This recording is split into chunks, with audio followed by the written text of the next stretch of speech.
Don't mix banana with cinnamon unless you want to sleep like a baby. If you suffer from insomnia or have problems sleeping and wake up many times at night, this drink will help you fall asleep faster and improve the quality of your sleep. Here's how to prepare it.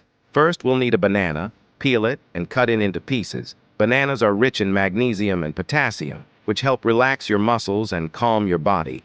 Plus, they contain tryptophan, which helps produce melatonin. Next, we'll use a teaspoon of cinnamon. Cinnamon regulates blood sugar levels, ensuring stable energy throughout the night, so you won't wake up feeling restless. We will also use 200 milliliters of almond milk.